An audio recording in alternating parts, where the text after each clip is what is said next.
welcome to Faithful Fatherings Podcast. This is Rick Wirtz, founder and president of Faithful Fathering, where we encourage and equip dads to be faithful fathers. That's a dad that prioritizes physical presence, is engaged emotionally, and leads spiritually by example.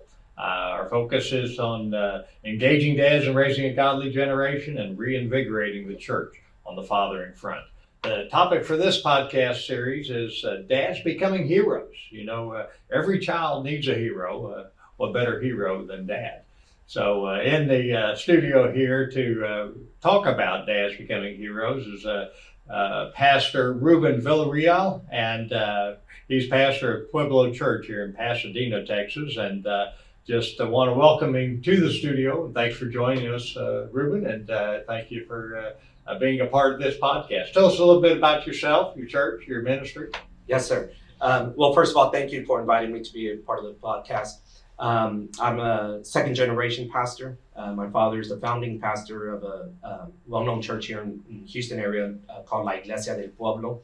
About 5 years ago, he stepped down as pastor, retired, and I stepped in as senior pastor and added the English ministry, which we call Pueblo's Church. And then so there we run the church. I oversee the church. I oversee the operations of a private school called Pueblo's Royal Christian School, and then a radio ministry that is based here in Houston and surrounding Houston called Radio Aleluya. Radio Aleluya. Fantastic. Yes. Okay. And married and two little girls at home, a 3-year-old, a 2-year-old, and a baby on the way in April. Praying for a boy. We don't know the gender yet until the baby's born, and it's going to be a surprise. So we're praying for a boy, but if it's a girl, we'll say, I was praying for you too.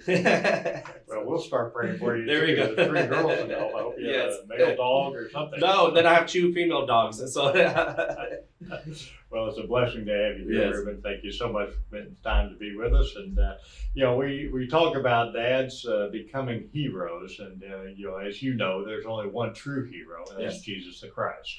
Us dads here in the physical, we're just trying to point the way to that hero as we work through this journey called fathering, right? Yes. And it is a journey, and we sometimes kids will try to put dad on a pedestal, and I think how long was your dad a pastor? You looked up to him. Well, he started pastoring in 1981, so I was 5 years old when he started pastoring. He founded the church in 1981, but before that, he was a tent evangelist. Okay. And so he had a tent, and he traveled to a lot of small towns here in Texas, taking the gospel to the Hispanic community where the gospel hadn't yet arrived. And so he spent a lot of time on the road, and on the weekends or vacations, my mom would drive us to wherever he was at so we could spend some time with him there at the tent, and then come back. I'm interested. I always wondered where in Scripture it talks about retirement. Yeah. I did finally find it. It's the Levites when they were called to pastor for 25 years. Yes. And then step aside and let the young bucks come in. So that's what your dad. It sounded like he went a little bit beyond the 25 years. Yeah, he went beyond the 25 years, and he could. I mean, he's a strong man. He could have kept going, but he always said I want to be a horse that that I step down when I want to step down, not because of illness or anything like that. Yeah. Right. But he hasn't retired though. He preaches. He does a daily radio program. So he records his program. So he preaches Monday through Friday on the radio. And then he has we have a small place out in West Columbia area. And so he's out there every day, working. So. And would you say he's one of your heroes? Yes. Especially growing up, he's a very, as we would say, a man's man, right? And so very much looked up to him growing up. And when you say man's man, how do you talk about John Wayne? Yeah, and as funny as it is, it's sort of a John in my mind, right? Growing up, a John Wayne character, and I used to love watching John Wayne movies with him. And I think probably, now that you say that, there was probably a connection there in my mind, growing up. But well, some of the guys listening to this podcast, we might have to introduce John. Yes. He was one. John Wayne was. We're marking our age.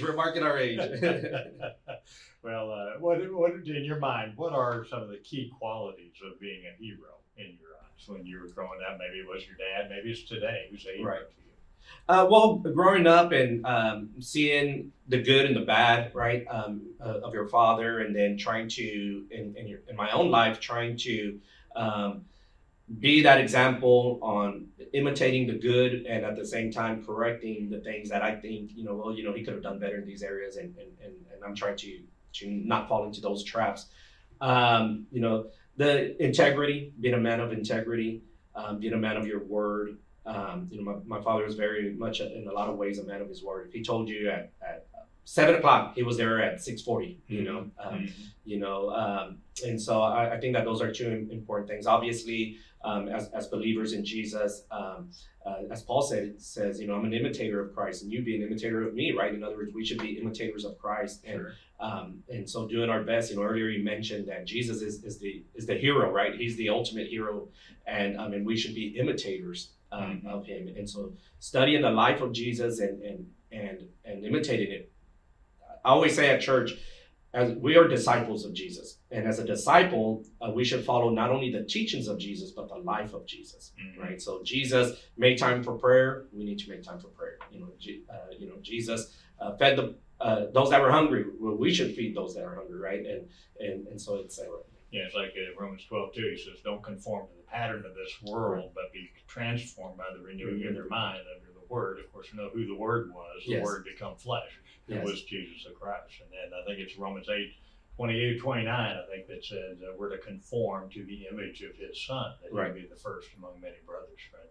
So Right. that conformance, and that is exactly spot on what you said. That's Right. very powerful stuff. Now, one of the things one of the studies we have at Faithful Fathering is called Dads Becoming Heroes. One of the more popular studies. We got 3 available on our website, but at faithfulfathering.org. But in those, I call it the 5 ways dads become heroes. That's kind of what we're going to touch on and see if those resonate with some of the things that you're talking about there. Yes.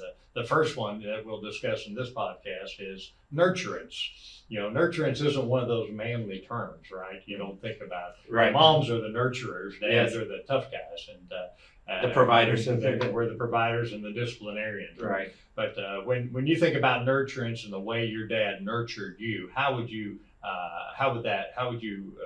explain, or how would you define nurturance from your dad, the way he raised you? I think we use the word provide. That I believe that is part of nurture. Sure. And so just early on, I understood that my dad was a provider for the household. We did a lot of sacrifices for the ministry. Being a tent evangelist in places where the gospel hadn't arrived. He would pick up sometimes 75-cent offering, right? We saw the hand of God over our lives a lot, but just that faith, seeing his faith, seeing how he still provided somehow, through faith for the family. To me, that was part of nurturing, Sure. Especially in a spiritual sense. And the other part was there's the mentality of a pastor in those days to today is very different. In those days is especially in the Hispanic community is very ministry first, right? And the family unfortunately would fall second, or third, right? Sometimes. And today, we have a different perspective. I think a lot of my contemporaries have a different perspective from that. But seeing that love for the souls, seeing that love for God, wanting to serve God,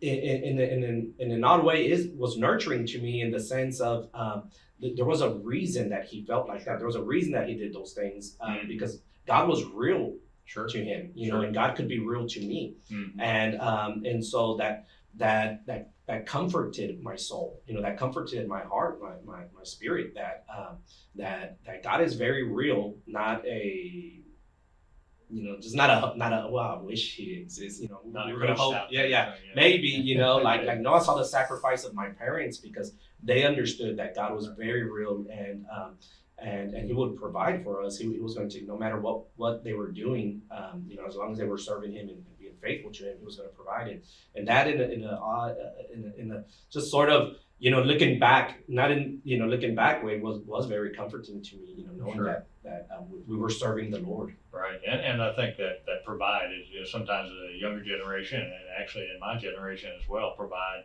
I kind of got hung up on the fact that provide just meant financial provision. Yeah. Yes. And you can get a little get your priorities out of whack Right. if you just focus on that. And provide is really the provision, which means there's quite a few more dimensions than Right. just financial provision.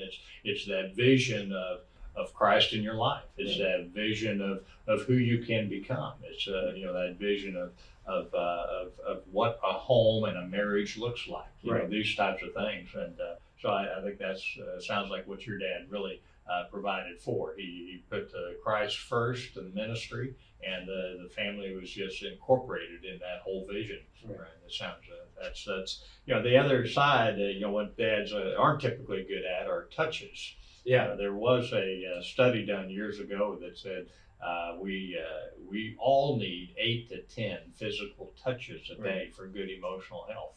And I always thought, I always put hugs on my daughter, but I never thought about, I thought, well, sons have to be tougher. Right. Sons need hugs too. Yes. And definitely. Unfortunately, I caught on that, even today. My son's 33. Right. And we'll still put a hug on each other when Right. we leave. He just married this past year, so it's kind of a whole new dimension for us. But we'll still put a hug on each other when I walk out of his home, or we leave after a time together. So that nurturance, I know as a young dad, what are your thoughts on how you get your touches in with your kids? Well, I tell you, oddly enough, I think my dad's a little more affectionate with us now, as adults than when we were kids. Because again, he was on the road a lot. He was in the early years, and then when he started pastoring, it just became a big focus for him, and so. For me, that's one of those things where I'm trying to correct the course, and I'm very affectionate with my kids. I hug them all the time. I don't leave the house without giving them a hug, without giving them a kiss. The 2-year-old, I try not to give her a hug or a kiss before I leave, because then she wants to leave with me, and she'll say like, I go with you, and I'm all like, and I tell my wife, I go, oh man, this little girl knows how to tug at my heart, but it's another level of hugs and kisses, and then knowing that I love them, and holding hands, and those type of things. Like my wife and I, our daughters know that they're loved. Well, just a heads up to you, that there's nothing better than a dad coming home and his daughter running out, all arms and legs, Yes. giving you a kiss and wanting an up hug, Daddy. Yes. And just a heads up, when they become teenagers, Yeah. it's a little bit more awkward. It can be awkward giving them Yes. a hug. Yes. But I'm here to tell you, Yeah. if you don't find a way to give them a hug, somebody else will. You Right. might not like Mr. Somebody Right, else. exactly. No, and I tell my wife all the time, I'm like, I have to take advantage, right now, they're at an age that there's going to be certain things that, down the road are not going to be appropriate, and so I'm like, I have to take advantage right now. And then when that time comes, finding those ways of still showing them that, hey, I'm still your dad. I still love you. I'm here for you, and I may not say that in words all the time, but my actions show it.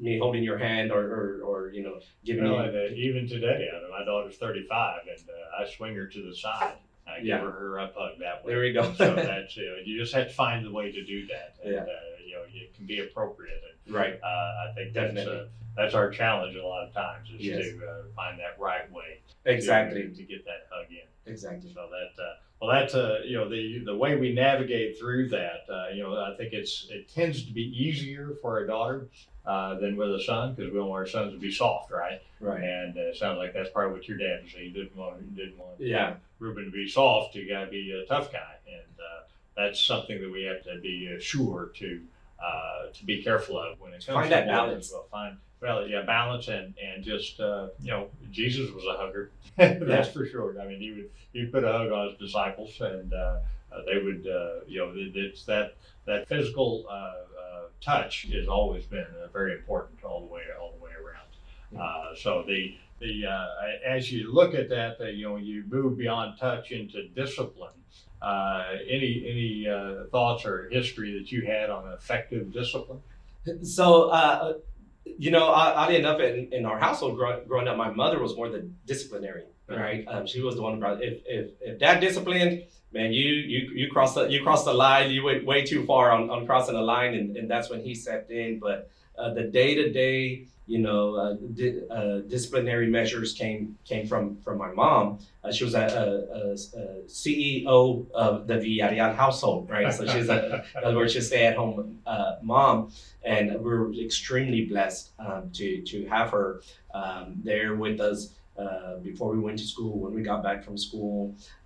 You mean they taught you about the respect of her authority, and her she was the authority to respect, right? Yes, definitely. And so with my daughters at their age, the